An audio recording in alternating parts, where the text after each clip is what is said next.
लोगों का आपके अपने YouTube चैनल स्टडी जोन में। आज की इस क्लास में हम लोग रीजनिंग का एक बहुत ही महत्वपूर्ण टॉपिक कैलेंडर के बारे में स्टडी करेंगे। कैलेंडर एक ऐसा टॉपिक है जिससे सभी कॉम्पिटिटिव एग्जाम में इससे क्वेश्चन पूछे ही जाते हैं।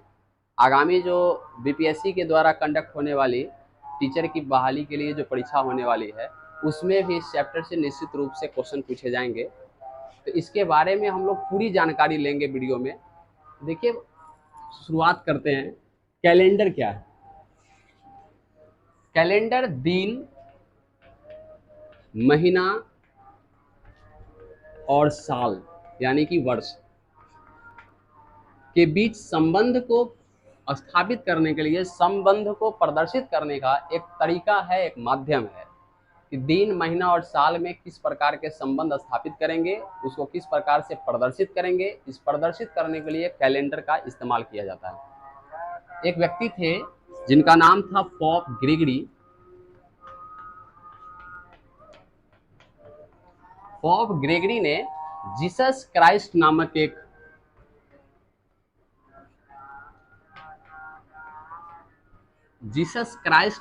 व्यक्ति के जन्मदिन को 1 जनवरी सन 1,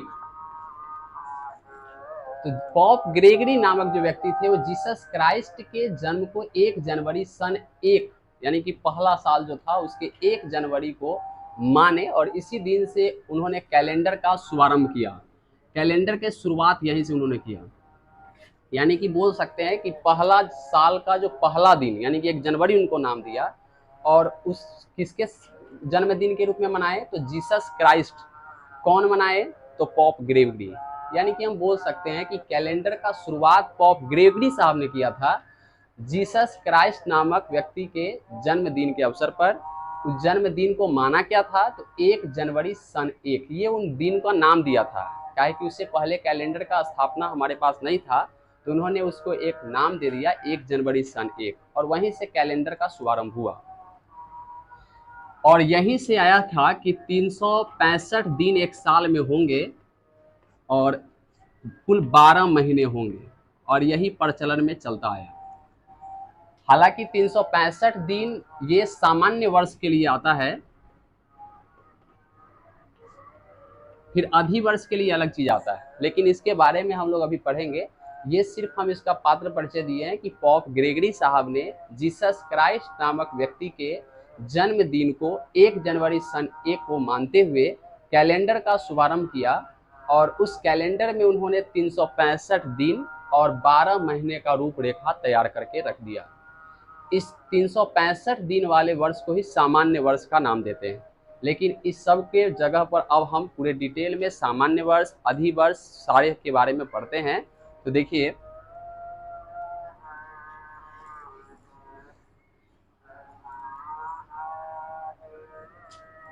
कैलेंडर को 2 भाग में बांटा गया, यानी कि कैलेंडर कहने का मतलब है अब वर्ष से ले रहे हैं, क्या है कि वर्ष के रूप में संबंध दिखाता है, तो वर्ष को 2 भाग में बांटा गया।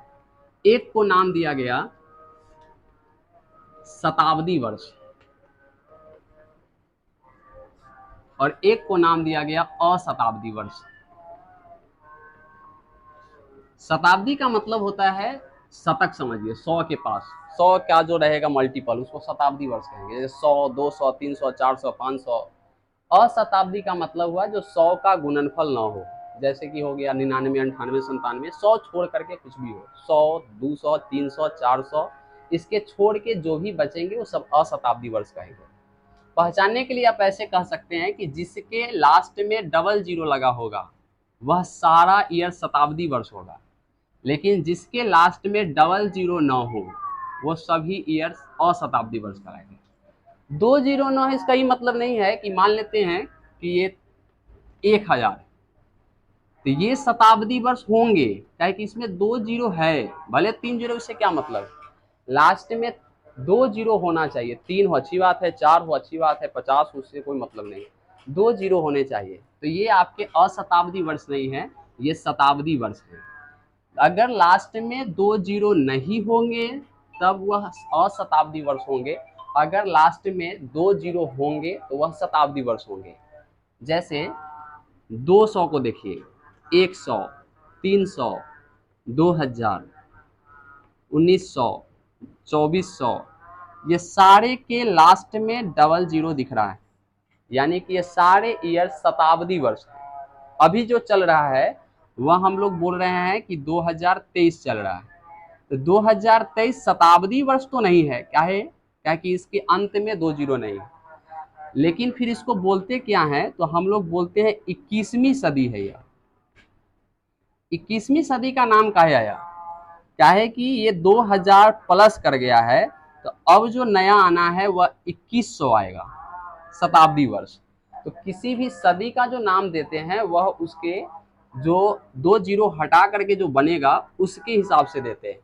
अगर यह 2000 प्लस में गए हैं तो बोलेंगे 21वीं सदी, 2100 प्लस में आएगा तो बोलेंगे 22वीं सदी, 1900 समथिंग में रहेगा तो बोलेंगे 20वीं सदी।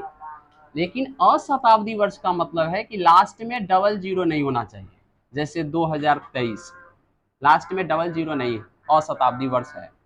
2025, 190, मान लेते हैं 2020, इसमें 2 जीरो है, उससे मतलब नहीं है, लास्ट में डबल जीरो नहीं होना चाहिए। 1 जीरो है, इस कारण से शताब्दी वर्ष नहीं है, वर्ष है, शताब्दी वर्ष नहीं है।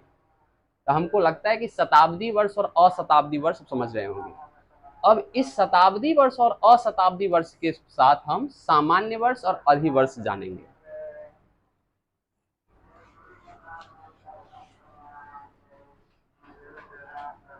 तो देखिए, शताब्दी वर्ष में भी 2 वर्ष बांटे गए। एक को नाम दिया गया सामान्य वर्ष और एक को नाम दिया गया अधिवर्ष। सामान्य वर्ष को ही बोलते हैं जनरल ईयर और अधिवर्ष को ही बोलते हैं हम लोग लीप ईयर। इसमें भी 2 भाग बांटे गए थे अशताब्दी में। इसमें भी थे सामान्य वर्ष और अधिवर्ष। लेकिन ये हम लोग अलग अलग भाग में तोड़ के नहीं पढ़ते थे, सीधा पढ़ लेते थे सामान्य वर्ष और अधिवर्ष, सीधा पढ़ लेते थे कि शताब्दी अशताब्दी का चर्चा भी नहीं करते थे, सीधे पढ़ते थे सामान्य वर्ष और अधिवर्ष। तो इसमें सवाल उठता था कि अगर आपका जन्म 29 फरवरी 2096 को होता, या होता छोड़िए, अगर आपका जन्म 29 फरवरी 1896 को हुआ होता, तब आप अपना अगला जन्मदिन कब मनाते? 29 फरवरी को ही अगर मनाना है, वैसे मनाने के लिए तो कभी भी मना सकते हैं, सब दिन जन्मदिन मना सकते हैं। 29 फरवरी को ही आप अगला जन्मदिन कब मनाते हैं? तो आप सोच रहे होंगे कि यह लीप ईयर है, तो लीप ईयर के प्रत्येक 4 साल के बाद लीप ईयर आएगा। तब आप जवाब देंगे कि 29 फरवरी 1900 को हम अपना अगला जन्मदिन मनाएंगे। लेकिन आपका केक रखा ही रह जाएगा, 29 फरवरी आएगा ही नहीं 1900 में। अब यहाँ सवाल उठता है कि प्रत्येक 4 साल पर यदि लीप वर्ष आता है और 1896 यदि लीप वर्ष है, तो 1900 में फिर लीप वर्ष काहे नहीं? देखिए, 1900 कोई लीप वर्ष नहीं है, काहे कंसेप्ट अलग आता है, काहे कि यह है शताब्दी वर्ष। शताब्दी और अशताब्दी में लीप और जनरल ईयर के लिए कुछ अलग अलग होते हैं उसके कंडीशंस, इसलिए हम लोग इसका चर्चा किए और अलग अलग भाग में बांटे। अब देखते हैं पूरे डिटेल से। सामान्य वर्ष में जो शताब्दी वर्ष होंगे, जो डबल जीरो वाले होंगे ईयर, उसमें जो भी ईयर 400 से विभाजित नहीं होंगे, वो सभी ईयर विभाजित नहीं होंगे, वो सामान्य वर्ष कहलाएंगे। जैसे 1900, 1800, 100, 200, 300, 500, 600, 700, 2100, ये सारे वर्ष शताब्दी वर्ष तो हैं, लास्ट में डबल जीरो लगा, लेकिन इसमें से कोई भी 400 से विभाजित नहीं। इस कारण से ये जितने भी वर्ष हैं वो सब के सब सामान्य वर्ष हैं, और सामान्य वर्ष होने के कारण इनमें 365 दिन ही होंगे और फरवरी 28 दिनों की ही होगी। और यही कारण था कि चूंकि 1900 में 28 दिन ही होंगे फरवरी में, तो इसी कारण से आप 29 फरवरी 1900 को आप जन्मदिन नहीं मना सकते थे, क्या कि 29 फरवरी आता ही नहीं। तो 28 फरवरी को आप 28 फरवरी होंगे, लेकिन 29 फरवरी नहीं होंगे। 1900, 1800, 100, 200 किसी भी ऐसे शताब्दी वर्ष में जो 400 से विभाजित ना हो। फिर आते हैं अधिवर्ष पर। यहाँ कहता है कि 400 से विभाजित न हो, और यहाँ कहता है कि 400 से विभाजित हो। 400 से विभाजित हो। 400 से विभाजित कौन कौन होंगे? 400, 800, 1200, 1600, 2000, 2400, 2800, 3200 etc। इस सभी वर्ष जो होंगे 400, 800, 1200, 1600, 2000, 2400, ये जितने भी वर्ष हैं सब तो शताब्दी वर्ष हैं, क्या है कि इसके अंत में 2 जीरो लगा है। लेकिन इसके अलावा ये शताब्दी वर्ष में अधिवर्ष हैं। अधिवर्ष इस कारण क्या है कि ये सभी 400 से विभाजित हैं। तो इस कारण से अगर यह अधिवर्ष हैं तो इनके पास कुल 366 दिन होंगे, और इसमें जो फरवरी होंगे वह 29 दिन के होंगे। अब यहाँ कुछ लोग सोच रहे होंगे कि हम तो चेक करते थे 4 से, यहाँ 400 से काय हो रहा है। 4 से हम लोग और शताब्दी वर्ष के लिए चेक करते हैं, शताब्दी वर्ष के लिए नहीं। शताब्दी वर्ष के लिए जब कभी होगा तो 400 से चेक करेंगे, 4 से नहीं। 400 से जो विभाजित नहीं हुए वो सामान्य वर्ष, जो हो गए वह अधिवर्ष यानी कि लीप वर्ष।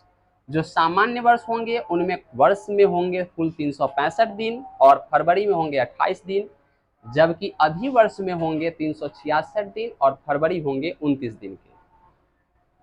अब चलिए देखते हैं अशताब्दी वर्ष के लिए। हमको लग रहा है कि ये समझ में आ रहा होगा, इसको हम मिटा रहे हैं। आप अगर चाहते हैं तो इसका स्क्रीनशॉट ले लें।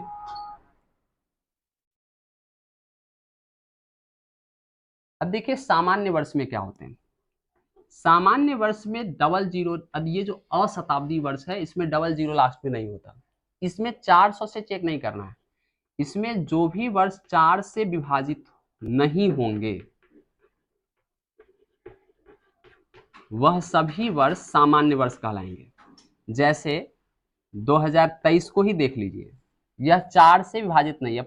वैसे विभाज्यता का नियम पढ़े होंगे तो पूरे संख्या को भाग देने की आवश्यकता नहीं है, सिर्फ अंतिम के 2 अंकों से बनी संख्या को देखिए। यदि यह 4 से विभाजित है तो पूरी संख्या विभाजित होगी, नहीं है तो कोई पूरी संख्या विभाजित नहीं होगी। तो 23 4 से विभाजित नहीं है, इस कारण से 2023 भी 4 से विभाजित नहीं होंगे, यानी कि ये भी सामान्य वर्ष। 2025 4 से विभाजित नहीं, सामान्य वर्ष हैं। 2026, 1903, 1999, 2027, ये जितने भी वर्ष दिख रहे हैं ये सब के सब सामान्य वर्ष। और यदि यह सामान्य वर्ष हैं तो इनमें दिनों की संख्या 365 और फरवरी होंगे 28 दिन के। जबकि अधिवर्ष में यहां पर है सामान्य वर्ष में कि 4 से विभाजित नहीं हो, और अधिवर्ष में कि 4 से विभाजित होने चाहिए। 4 से विभाजित हो तो ऐसे कौन से ईयर होंगे? अगले साल आने वाला है 2024, 2028, बीता है अभी तुरंत 2020, 2016, ये जितने भी वर्ष दिख रहे हैं ये सब के सब 4 से विभाजित होने वाले हैं, और इस कारण से यह अधिवर्ष है। और चूंकि यह अधिवर्ष है इसलिए इसमें दिनों की संख्या 366 और फरवरी 29 दिनों का होना है। यहां देखें कि अगर शताब्दी वर्ष होगा तो हम लोग चेक करेंगे 400 से, यदि अशताब्दी होगा तो चेक करेंगे 4 से। पहला काम आपको सामान्य और अधिवर्ष नहीं ढूंढना है, पहला काम करना है शताब्दी और अशताब्दी ढूंढना। शताब्दी अगर नजर आया तो 400 से चेक करिए, अगर अशताब्दी है तो 4 से चेक करेंगे। अशताब्दी के केस में 4 से विभाजित नहीं हुआ तो वह सामान्य वर्ष, अगर विभाजित हो गया तो अधिवर्ष यानी कि लीप वर्ष। 400 यानी कि शताब्दी वर्ष के हिसाब से 400 से जो विभाजित नहीं हुआ वो सामान्य वर्ष, जो हो गया वह होगा अधिवर्ष। अब यहाँ एक सवाल उठता है कि 4 से ही विभाजित काहे करते हैं? तो देख लीजिए इसके पीछे का कॉन्सेप्ट क्या है, इसको हटा रहे हम।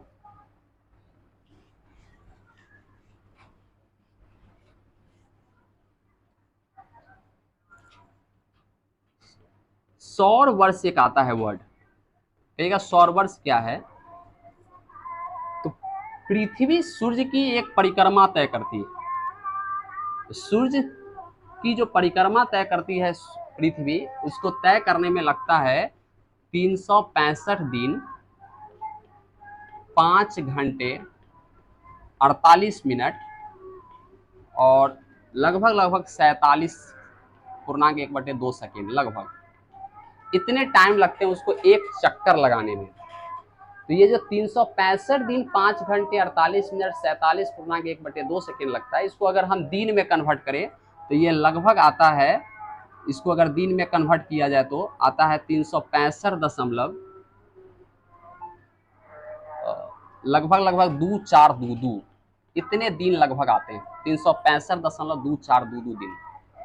अब ये जो 2422 दिन है, इसको हम, ये एक सौर वर्ष है और इसी सौर वर्ष को नजदीक में लेकर के हम लोग सामान्य वर्ष को मान लेते हैं कि 365 दिन का होता है। एक सौर वर्ष था लगभग 365.2422 दिन, जबकि एक सामान्य वर्ष होता है 365 दिन का। ये जो एक्स्ट्रा है 0.24 दिन, यही 4 वर्ष के बाद अगर हम इसको सामान्य वर्ष और सौर वर्ष में अगर हम कल देखें, अगर दोनों में तुलना करें, तो सामान्य वर्ष सौर वर्ष की अपेक्षा प्रत्येक साल 0.2422 दिन छोटा है। यही यदि 4 दिन अगर इसमें 4 से अगर गुना करते हैं तो 4 साल में यह 0.244 गुने 2, 4 साल में यानी कि आएगा 0.9688 इतने दिन होंगे। तो 0.9688 दिन को लगभग में हम लोग एक दिन बोल लेते हैं और यही एक दिन फरवरी में ऐड कर दिया जाता है जो 29 दिन का हो जाता है और उसका नाम हम लोग बोलते हैं अधिवर्ष। तो सौर वर्ष और सामान्य वर्ष अलग अलग चीज है, हालांकि इसमें बहुत का अंतर नहीं है। यही सामान्य वर्ष जो सौर वर्ष से 0.2422 दिन एक साल में कम हुआ था, उसी को 4 साल में मैनेज करके एक दिन लाया गया है और इस प्रकार से हम लोग 4 से भाग देते हैं ताकि प्रत्येक 4 साल के बाद माना जाता है कि लीप वर्ष है। हालांकि यह कंसेप्ट सिर्फ अशताब्दी वर्ष के लिए है, शताब्दी वर्ष के लिए हम लोग 400 से यही काम करते हैं। तो हमको ये लग रहा है कि शताब्दी वर्ष, अशताब्दी वर्ष, सामान्य वर्ष, अधिवर्ष, सामान्य के शताब्दी के लिए अलग, अशताब्दी के लिए अलग, ये सारे कंसेप्ट समझ में आए होंगे। अब यहीं पर एक क्वेश्चन आता है, अब उसका जवाब आप ढूंढ पाए होंगे। अभी हम एक क्वेश्चन पूछे थे कि अगर आपका जन्म 29 फरवरी 1896 को हुआ है तो आप अगला बर्थडे 28 फरवरी 29 फरवरी 1900 को मनाएंगे या 29 फरवरी 1904 को मनाएंगे या कब मनाएंगे? तो हमारा जवाब होगा ये 8 साल के बाद मनाएंगे। क्या है कि ये 29 फरवरी 1900 सामान्य वर्ष है, इसमें 29 फरवरी आएंगे ही नहीं। 1900 सामान्य वर्ष होने के कारण इसमें 28 फरवरी ही रह जाएगा, 29 फरवरी नहीं आएंगे। तो हमको अपने जन्मदिन के लिए 8 साल का इंतजार करना पड़ेगा और तब हम लोग 29 फरवरी को मनाएंगे। तो यह कंडीशन होता है तब के लिए जब हम लोग लीप ईयर को अगर देखें तो सामान्य वर्ष यदि आ रहा है बीच, अगर शताब्दी वर्ष बीच में आ रहा है और यदि वह 400 से विभाजित नहीं है तब के लिए। अगर यहाँ पर 1996 29 फरवरी 1996 को अगर जन्म लिए होते तब हम अपना अगला जन्म दिवस 29 फरवरी 2000 को मना लेते। कारण यह है कि 2000 लीप वर्ष है, काहे कि 400 से विभाजित है और 2000 लीप वर्ष है, तो इसमें निश्चित रूप से 29 फरवरी आएंगे।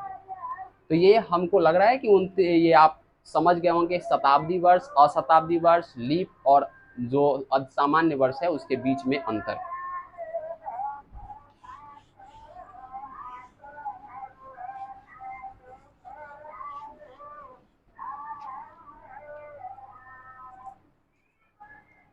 अब देखिए कुछ चीज और देखा जाए, जितने भी सामान्य वर्ष होते हैं उस सामान्य वर्ष में जो प्रथम दिन होता है वह अंतिम दिन के इक्वल होता है। सामान्य वर्ष में। प्रथम दिन बराबर अंतिम दिन कहने का मतलब, जैसे मान लेते हैं कि ये आपका 1 जनवरी 2023 को, अब कौन सा दिन था, मान लेते हैं हम कुछ भी, मान लेते हैं कि मंगलवार था, कोई भी दिन रहा हो उससे मतलब नहीं है। अगर मंगलवार था, यदि बोल देते हैं, वैसे आप देख लीजिए कि 1 जनवरी 2023 को कौन सा दिन है। यदि मंगलवार है तो 31 दिसंबर 2023 को भी मंगलवार ही होना है, तब जब यह सामान्य वर्ष है। तो यहाँ सामान्य वर्ष है, काहे सामान्य वर्ष, काहे कि ये 4 से भाजित नहीं है। 4 से क्यों के चेक किए, क्योंकि यह अशताब्दी वर्ष है। अगर 1 जनवरी 2023 को बुधवार होता तो 31 दिसंबर 2023 को बुधवार होता। अगर गुरुवार तो गुरुवार, शुक्रवार तो शुक्रवार, शनिवार तो शनिवार, रविवार तो रविवार। जो दिन होते पहले वही दिन अंतिम दिन को होता। यानी कि हम ये बोल सकते हैं कि अगर एक सामान्य वर्ष में प्रथम दिन और अंतिम दिन यदि बराबर है तो अगले सामान्य वर्ष में जो होंगे वह पहले दिन में, यानी कि इससे एक दिन ज्यादा होंगे, प्रथम दिन से एक दिन ज्यादा होंगे। एक दिन ज्यादा कहने का मतलब क्या है, देखिए 1 जनवरी 2023 को यदि मंगलवार था तो यहाँ ये आपका सामान्य वर्ष है। 1 जनवरी 2023 को यदि मंगलवार था तो इसका 31 दिसंबर 2023 भी कौन सा दिन होगा, तो मंगलवार होगा। अब अगर आपका अगला दिन पूछ रहा है तो 1 जनवरी 2024 होगा अगला दिन, और यह अब निकालने का जरूरत नहीं है। अगर मंगलवार है 31 दिसंबर 2023 को, 1 जनवरी 2024 को कौन सा दिन होगा, तो बुधवार होना है। तो आपको ये अभी ध्यान नहीं रखना है, क्योंकि ये हम लोग पढ़ेंगे अभी, और कब एक जोड़ते हैं कब दो जोड़ते हैं, ये ज्यादा ध्यान रखना है कि प्रथम दिन बराबर अंतिम दिन होते हैं सामान्य वर्ष। वही यदि सामान्य वर्ष के जगह यदि लीप वर्ष हो, तब हटा रहे हैं इसको, यदि सामान्य वर्ष के जगह यदि अधि वर्ष आ जाए तब थोड़ा सा परिवर्तन होता है। तब जो अंतिम दिन होते हैं वह प्रथम दिन से एक ज्यादा होते हैं। प्रथम दिन में एक अगर जोड़ेंगे तब वह अंतिम दिन आएगा। जैसे यदि 1 जनवरी 2024 को मान लेते हैं बुधवार है, हम दिन भी निकालना सीखेंगे, लेकिन अभी हम इमेजिन कर रहे हैं कि 1 जनवरी 2024 को बुधवार है, तब 31 दिसंबर 2024 को कौन सा दिन है।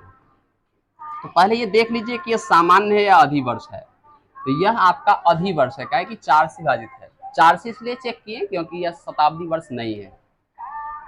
तो लीप वर्ष के केस में क्या बोला गया कि अंतिम दिन जो होंगे वह प्रथम दिन से एक ज्यादा होंगे। तो यदि यहाँ बुधवार है तो 31 दिसंबर 2024 को उसका अगला दिन, यानी कि बुधवार से एक दिन ज्यादा गुरुवार होंगे। यदि यहाँ गुरुवार होता तो यहाँ शुक्रवार, यदि शुक्रवार तो शनिवार, शनिवार तो रविवार, ऐसे एक दिन एक्स्ट्रा होते जाते हैं। अंतिम दिन की बात बोल रहे हैं। तो सामान्य वर्ष में प्रथम दिन और अंतिम दिन बराबर होते हैं, जबकि अधिवर्ष में अंतिम दिन प्रथम दिन से एक दिन ज्यादा होते हैं। अब एक चीज और देख लेते हैं कि प्रत्येक 7 दिन पर दिन रिपीट करते हैं। प्रत्येक 7 दिन पर वार रिपीट करते हैं। वार का मतलब होता है दिन से, सोमवार मंगलवार, दिन पुनरावृत्त होती है, यानी कि वही आती है, बदल वही रह जाता है, वही दिन आता है। जैसे आज कितना तारीख है, तो आज है आपका 23/7/2023 और आज दिन है रविवार। तो 23/7 को यदि रविवार है तो अगला में 7 जोड़िए, तो 30/7 को भी रविवार ही होना है। प्रत्येक 7 दिन पर दिन रिपीट करते जाएंगे। 23 को यदि रविवार है तो निश्चित रूप से 23 से 7 दिन पहले 16/7 को भी रविवार ही रहा होगा। फिर 16 से 7 दिन पहले 9/7 को भी रविवार ही रहा होगा। 9 से फिर 7 दिन पहले 2/7 मतलब 2 जुलाई को भी रविवार ही रहा होगा। प्रत्येक 7 दिन पर दिन रिपीट करते हैं, वही दिन बार बार आते हैं। अब जैसे 30 को है रविवार, अब पूछे कि अब अगर यहाँ से देखेंगे तो 30/7 को रविवार है, तो 30 में फिर 7 जोड़िए तो 37 तारीख को, 37 तारीख तो होता नहीं है, तो 37 तारीख नहीं होंगे तो जुलाई है 31 दिन के, तो इसमें से घटाइए तो आएंगे 6, यानी कि 6 जुलाई के बाद आएगा अगस्त, तो 6 अगस्त को भी रविवार ही आना है। 13 अगस्त को भी रविवार, 20 अगस्त को भी रविवार, फिर 27 अगस्त को भी रविवार, ऐसे करके प्रत्येक 7 दिन पर दिन रिपीट करते जाते हैं। तो हम ये देख लिए कि ईयर कितने प्रकार के होते हैं, किस प्रकार से हम लोग सामान्य वर्ष निकालते हैं, किस प्रकार से अधिवर्ष निकालते हैं, कितने दिन पर रिपीट करते हैं दिन, अधिवर्ष और सामान्य वर्ष में प्रथम दिन और अंतिम दिन के बीच में क्या संबंध होते हैं। तो आज हम लोग इतना ही पढ़ते हैं, फिर अगले क्लास में हम लोग देखेंगे कि 1 जनवरी 2024 को बुधवार है या गुरुवार है, वो कैसे निकालते हैं, 15 अगस्त 1947 को कौन सा दिन था, 2 अक्टूबर 1869 को कौन सा दिन था, यानी कि सभी तारीखों को, आने वाले या बीत चुके सभी तारीखों को हम लोग ट्रिक के माध्यम से प्लस कॉन्सेप्ट के माध्यम से हम लोग जानेंगे। और इस कैलेंडर से रिलेटेड जितने भी क्वेश्चंस होंगे इम्पोर्टेंट, उस सारे टाइप्स को पढ़ेंगे। तो आशा करते हैं कि आपको ये समझ में आया है। आप बने रहे वीडियो के साथ। आज की सेवा समाप्त।